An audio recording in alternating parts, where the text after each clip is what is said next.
There are hedge fund managers making $1 million an hour. You know, it's crazy, right? It's money everywhere. It's money in everything. I want to help you. Start your business today. Come join my royal family. Subscribe to Casino Is the Name. Hey, yo, what's going on right now? You watching Casino Is the Name, and the question is, should you rent where you live and own rental property? Should you own rental property and rent where you live? Which sounds crazy that this is even a topic of discussion, but it's a lot of people doing videos about this, saying that you should actually rent where you live and own rental property. This would only make sense. So the people who are saying this, for like regular people like you and me who make sub $500,000-$600,000 or something like that. If you make less than $500,000-$600,000 a year, then more than likely you should probably buy you a house, a single family home, quadruplex, duplex, whatever it is, live in that, because you know the people who are paying, I guess, like $5,000-$10,000 a month in rent, you know, for a mansion. Okay, those people, that might make sense. If you're paying like $10,000-$20,000 a month in rent for a mansion, okay, you're one of them people who can afford to do that. But if you're like a normal person, then you should probably buy your single family home, live in it. And if you buy a quadruplex or a duplex or anything like that, you can still buy that as a single family home and still live in it and rent out other parts. But if you're a normal person, you could buy a house, live in that house. You're gonna pay less than what you would be paying for that same size space if you had to move in an apartment. It would make no sense to me unless you're planning to live in a mansion to rent instead of owning where you live. It makes no sense.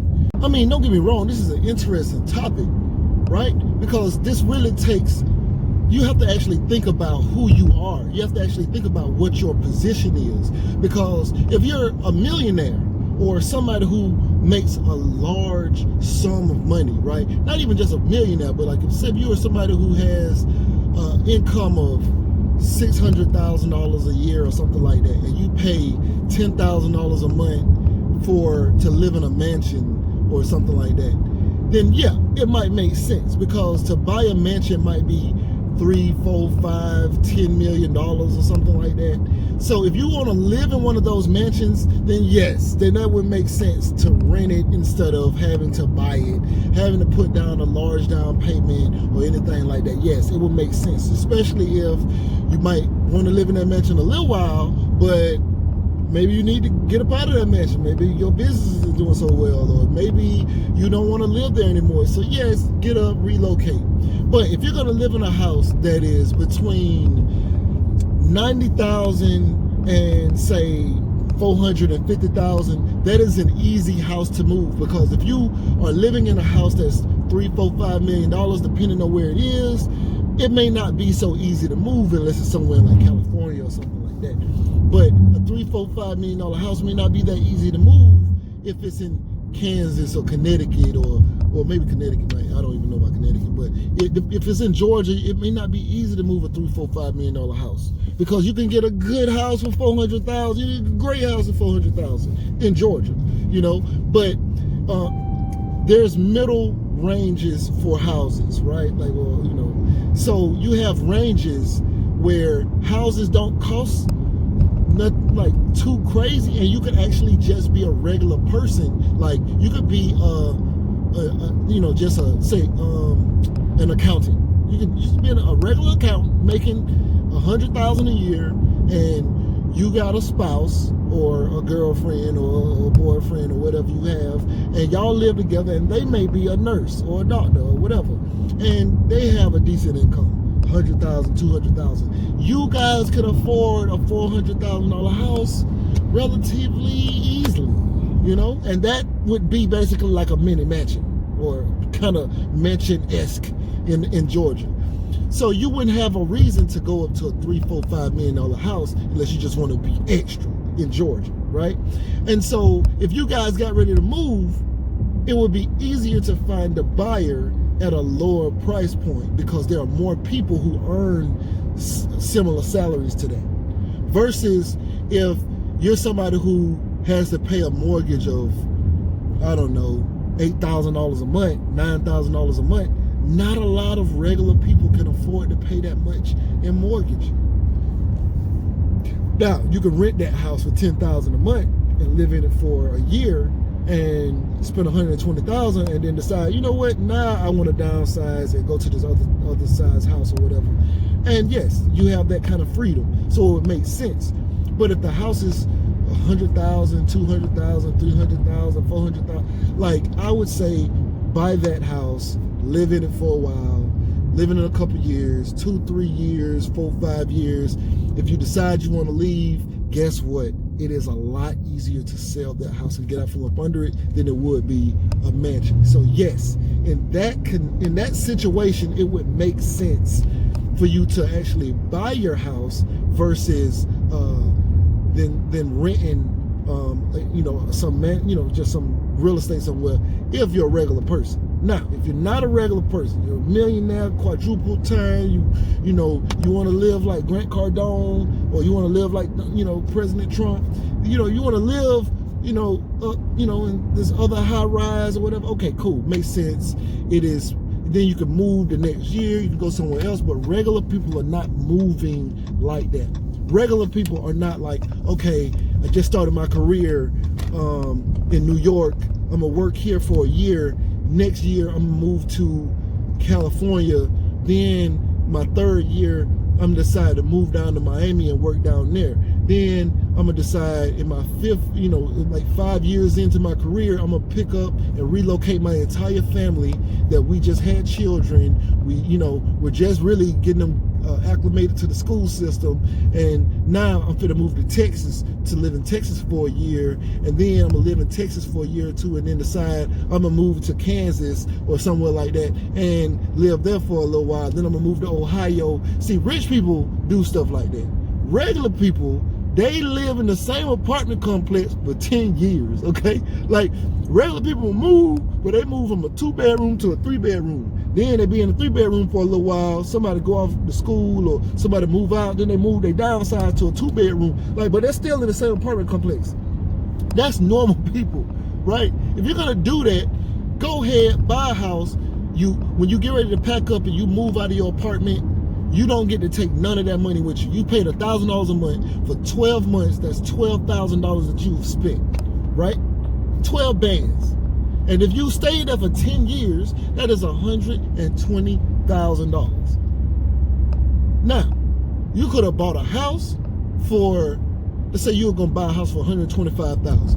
Now, you wouldn't have paid the whole house off in that period of time, but you might be down, if you put $120,000 into this house in a 10-year time frame, you're pretty close to having that house paid all the way off. And they say outside of this time, real estate is supposed to double every 10 years. So if you bought a $125,000 house in 10 years, that house should be worth somewhere around $250,000. Now, even if it's not worth $250,000, let's just say the house is only worth $140,000.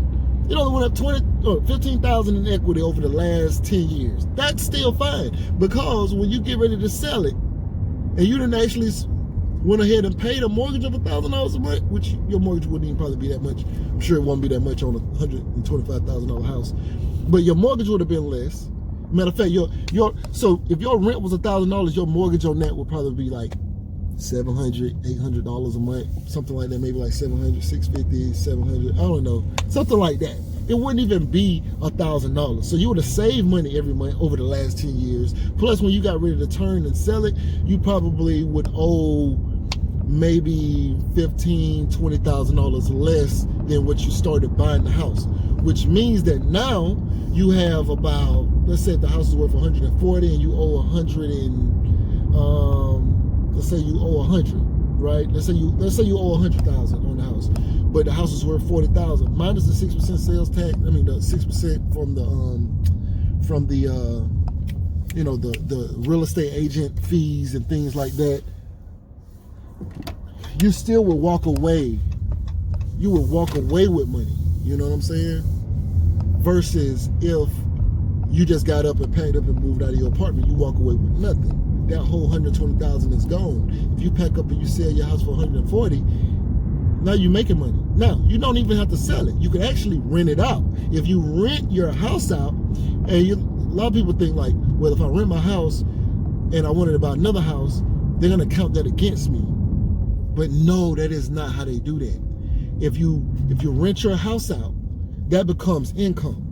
They count that as income. So you could actually increase your what's it called? What's the term called? You know, where your income versus your income to debt ratio. You can actually increase your income to debt ratio. When I got ready to buy my other house, so I already had one house, had to rent it out. When I got ready to buy my second house, you know, they were like, hey, you know, how much you paying on this house? I'm like, oh, I paid this much on this house. And let's say my mortgage on that house is $400. At the time, it was like $450 a month because I bought a foreclosure. And it was already good, you know, carpet, everything, walls, paint, everything, move-in ready.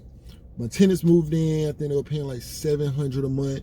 And so instead of looking at it like, well, you owe XYZ or you have $450 something going out every month towards your mortgage on this other house, so that should go against your debt.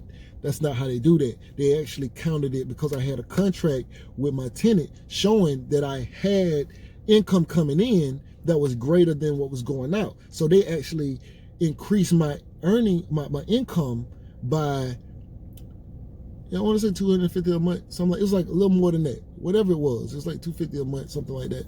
So, but they actually increased my income to debt ratio, like, well, I'm going to say that backwards, but they increased my income, which meant that I could actually afford more.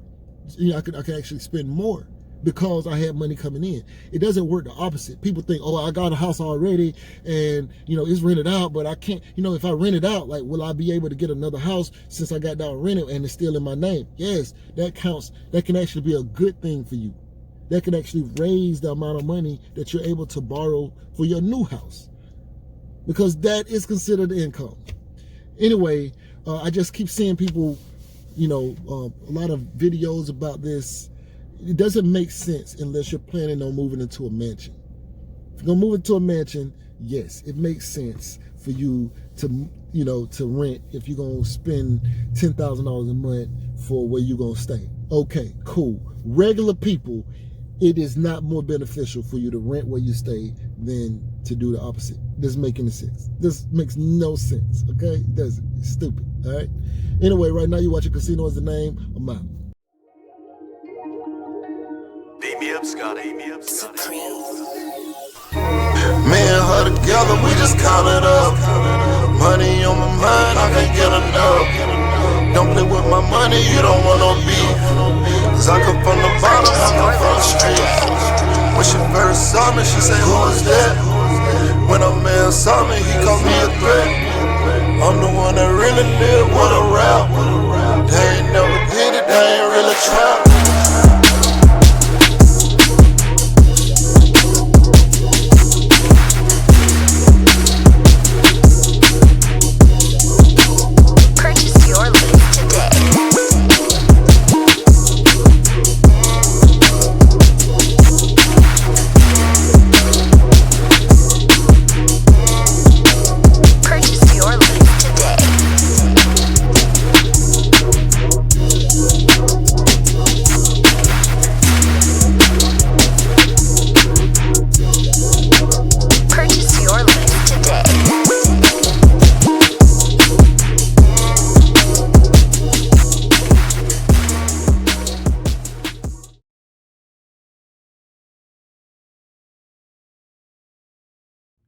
Say you want to be successful, but what's stopping you?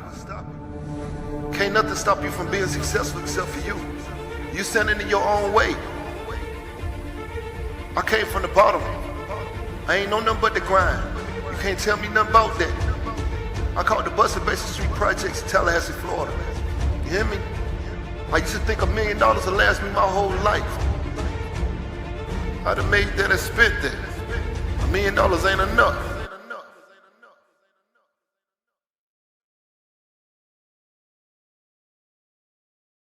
There are hedge fund managers making $1 million an hour. You know, it's crazy, right? There's money everywhere. There's money in everything. I want to help you.